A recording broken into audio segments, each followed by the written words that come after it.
Hello and welcome to the Doctors Who podcast. My name is Chris, and today we are continuing our discussion of Dune by Frank Herbert. In this section, Gurney Halleck, who is allied with the smugglers, has fallen for a trap set by Paul and the Fremen.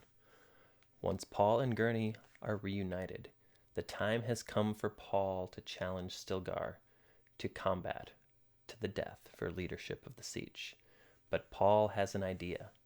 He convinces the Fremen that it makes no sense to sacrifice their best warriors for the sake of tradition. Now, meanwhile, Jessica and Gurney are reunited, but it's not the happy reunion you had thought, because Gurney still thinks that Jessica was the one that betrayed the Atreides to the Harkonnens. After holding Jessica at knife point, Gurney is finally persuaded by Paul that Jessica did not do this. Afterwards, Paul, so stunned that he was not able to see this in the future, decides to take a very risky gamble. What is it? Well, you will find out right after this.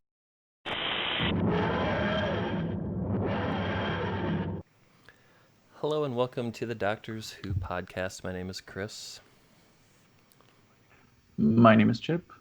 My name is Brian. So, before we jump in, we're going to take a minute to call out Nick Eimerman Design Company. Nick has designed our logos as well as all of our overlays. And if you are in need of some graphics design expertise, we invite you to visit him at neimerman.com or go to Instagram and look at _design.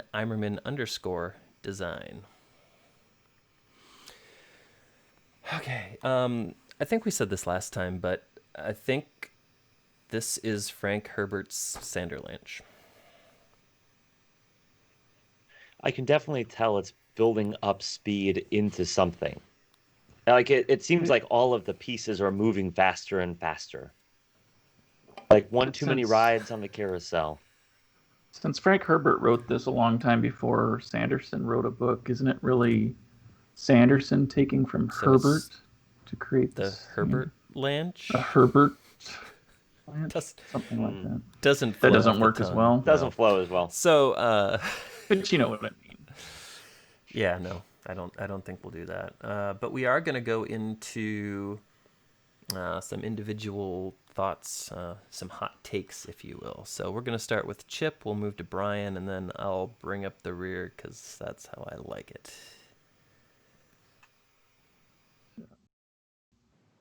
So this is really like you said, it's really the Sanderlanche. So this is where everything's starting to come together, and I really like the way Herbert reintroduces Gurney. So we kind of knew where Gurney was. He was kind of off with the smugglers, but now we get Gurney and Paul back together. We've got Stillgar, we've got Jessica, we've got Alia. So we've got all of these people in this same place.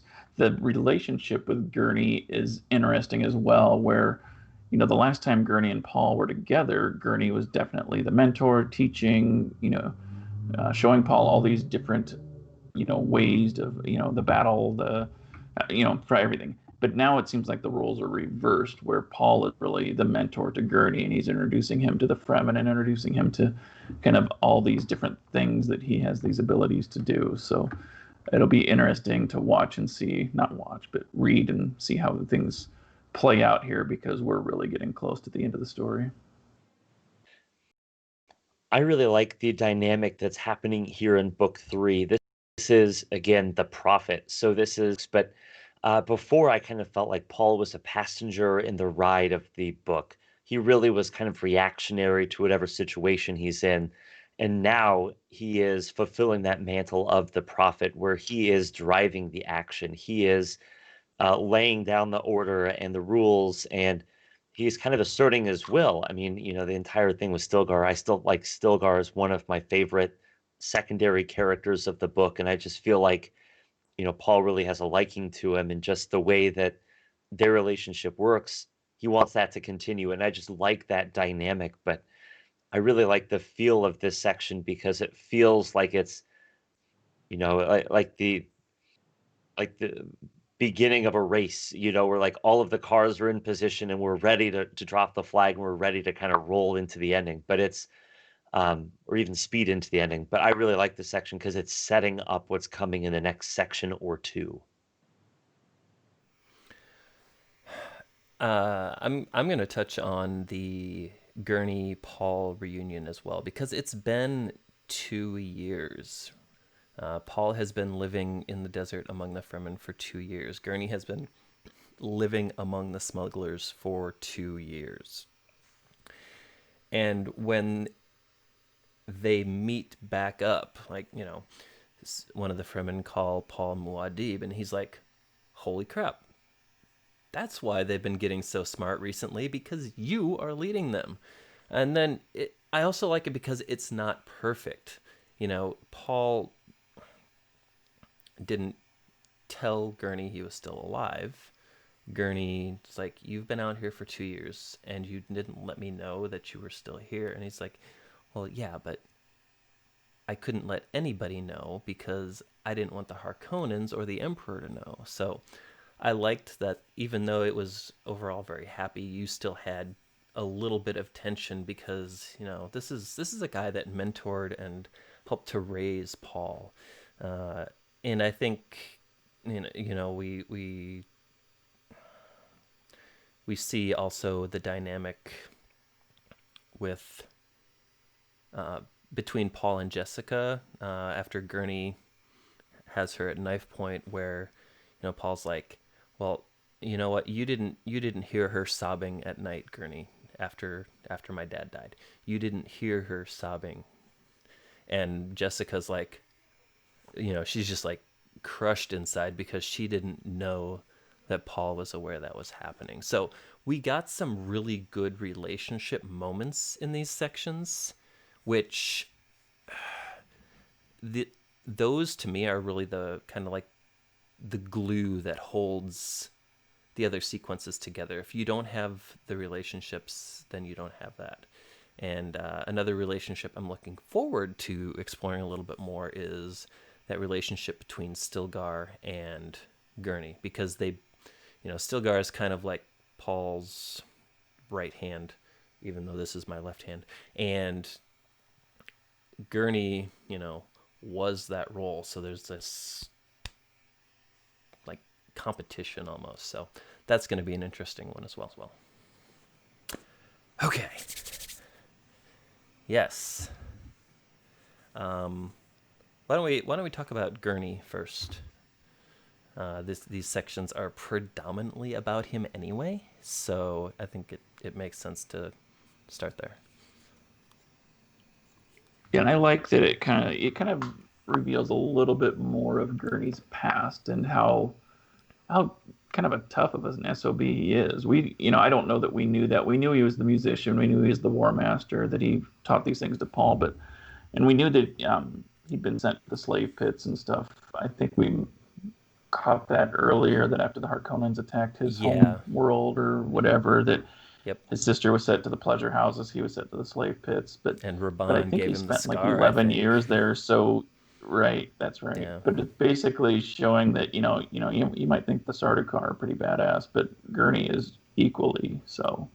That he's just as tough and not as mean, but he's able to handle his own. And I kind of like the dimension of Stilgar and Gurney together and how their relationship kind of evolves fairly quickly, but that they kind of find this common ground that I don't know that it worked well the way that Herbert wrote it, that because they're kind of his two key guys that he's going to rely on through the end of this story and possibly beyond.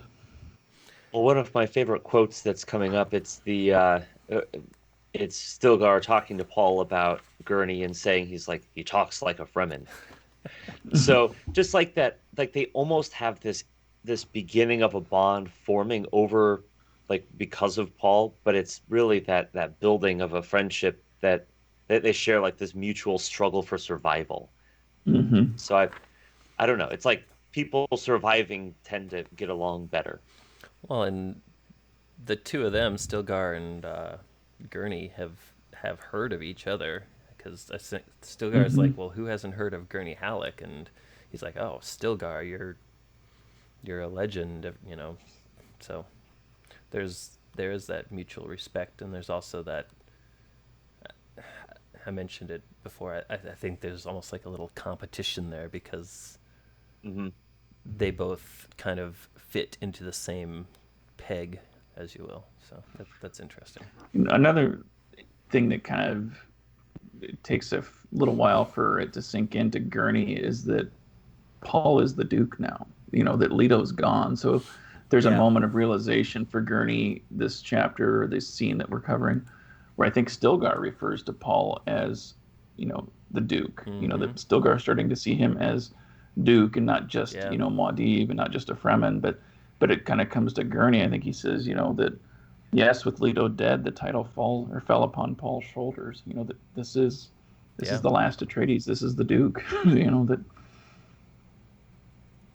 Man, what a strange array of emotions he felt in such a short amount of time, because he went from like utter surprise to like, oh my gosh, you're the Duke now, to oh my gosh, your mom was the one who did all this. Mm-hmm. And then coming to the realization that no, it was still like the Baron's plot, that it was, out of Paul and Jessica's hands. And Yeah. I just thought he had such emotional whiplash in like the span of, I don't know, 20 pages. I like that term, emotional whiplash. Yeah. It's accurate though. That it works. Yeah. Yeah. You said something, Brian, in your little dive earlier. You kind of talked about how in the first two sections Paul was kind of like drug along, and in this one he's the one making things happen. He's the one setting events in motion, and I think that really is a testament to Frank Herbert's ability to make a character real and tangible and give them a developmental arc, and to have that character feed on the things happening around, and then vice versa. Everything around also feeds on what's happening here. So that I thought was a great call out, because I really hadn't done that. the way it's written, I mean, Paul is very much at the center of everything that's happening now. And the other side of Paul is not the other side, but another aspect of Paul is his confidence. He's very confident in what they're doing. He's very confident in the decisions he's making.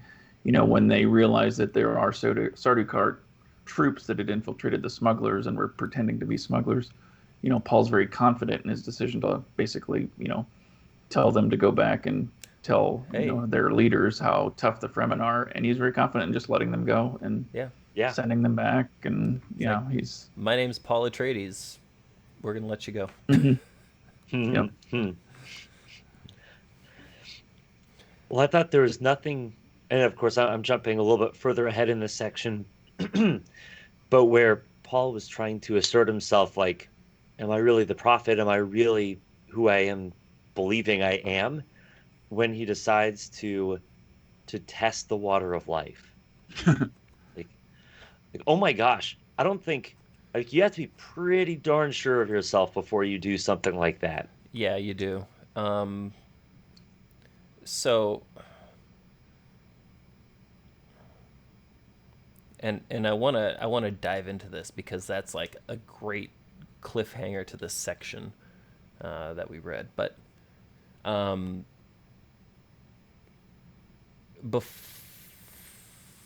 before, like,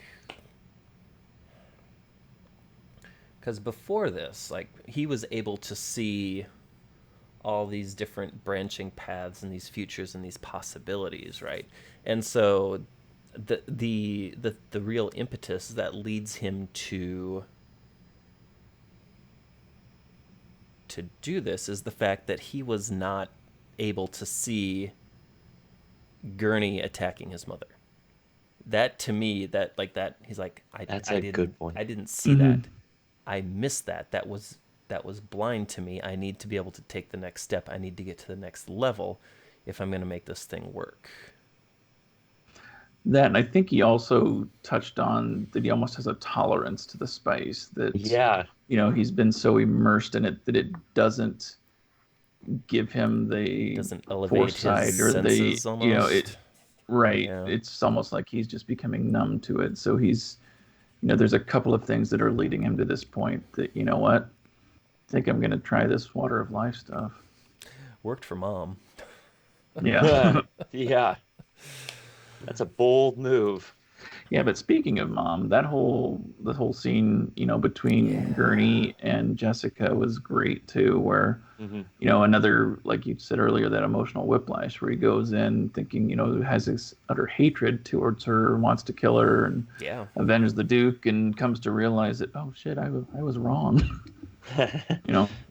Yeah. And there's that like he doesn't want to kill her immediately because he wants her to confess to Paul. And so when Paul Right. comes in, he's like, don't you dare speak in anything other than a monotone. And he's talking to both of Mhm. them. Don't you dare flex these certain muscles or tense these muscles.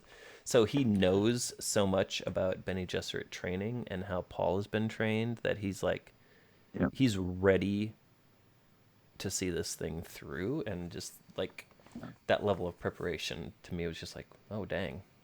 Mhm. But like, Paul said something to Gurney in a total monotone, and Jessica's reaction was like, that was the most convincing. Even hearing anybody use the voice, this was the most convincing statement she'd ever heard, and she said Mhm. something. And I did a little bit of Google searching, and I came up dry. But she said he has the great control, and great control is capitalized. So Hmm. I think that means something. I just don't know what. So Yeah, I almost wonder if when I read, excuse me, when I read that, I almost thought that was like the voice, but like the leveled up voice. yeah, Like you level up in a video game. Like I feel like that's it's the like Mario got the fire flower. advanced. Yeah. Exactly. It's like the fire flower of the voice. But not the voice of the TV show. Just, Probably not that. And it's Probably it's not not. in the glossary. So we have great convention, great mother, great revolt. That's about it. So I don't know. I just thought it was interesting. well, it sounds like it would be even better than Good Control. Hmm. That's true. Yeah, it's like one up from that. Um, True. Yeah. but Great. Now, Chip, now you've got me thinking of other, if the voice were held on Arrakis, but what if they did the still suit singer where you couldn't see their face? and we could Yeah. have a Balisette like Gurney picked up to play for Oh Jessica to yeah. say, Right? That would be "I'm hilarious sorry." and amazing. Yeah. Way to bring it back in, Hey, no Chris. problem. Good Nice. No problem. Yeah, I mean that there was a lot that went on in this section, but it was fast paced. It happened quickly, and it job. it like emotions just kind of flowed from one into the next. And I think it's a great setup for that next section because you have this you do have like this tension between Stilgar and Gurney, which Paul's like, hey, you guys need to get on the same page. You've also got the fact that, you know, Gurney is still feeling an immense amount of guilt for thinking Jessica could be behind this. And then lastly, you've got Paul who just decided to go drink some poison. So, Yeah. The other thing that happens here too is Paul kind of finds a way out of having to challenge Stilgar, and I yes. think it leads into our Good discussion next Yeah, point. it week does. too. But it's Yeah. definitely on his mind as he's kind of going through all this with Gurney and his mother and Stilgar. That he's thinking of a way he knows he needs Stilgar, to be able to accomplish what he's going to accomplish, and he can't just take him out, in a challenge. But he knows that that's what a lot of the men in the tribe want, and the Fedaykin, his Right. Fedaykin soldiers want Yeah. that. But so he's really thinking, I think it's when Stilgar sees him as the Duke that he's kind of the leader of all the Fremen tribes, and then but Sietch Tabur still Well, needs Stilgar. and I don't remember if it's in the next section or this one, but It he's might like, be. you know what? I'm the Duke. I control all of Arrakis. I'm not going to go to each siege and challenge every leader of each siege because at the end of the Right. day, I'm not going to be ruling those sieges. This is my position is above that, and it doesn't make sense for me to go killing our best warriors just because that's the way it's always been done. So, and I think that might happen in the next section we cover, but I think that the thought behind it there is was going to emerge here. There was some prelude to it in this section, but yeah, I think so. Okay. So, speaking of next section, yes. We will be covering the next two sections of the book, where Chani returns to the pages, and then we have the coming of the storm, and the great grandmother of all storms, and the return to Arakeen. Yeah. So, yeah, you were gonna say something, or maybe not. Yeah. Me? Oh, I was just saying it was the great grandmother of all storms. You inhaled like you were about to say something profound. So. Oh, that would never happen. Oh, okay. Then I won't worry about it. Hey, if you enjoyed this episode, we invite you to click the like button below. We invite you to also subscribe. If you want to know when we post new content, click the bell, because then you will get a notification every time we upload something. We also invite you to use the comment section because we love conversation. We love to know if we've said something incorrectly, and we also want to know what you think. We drop new episodes of Discussing Dune every Wednesday, so please check back. Wait, no, I lied. Every Thursday, so please check back, and we'll see you next time. Till then, Allons-y.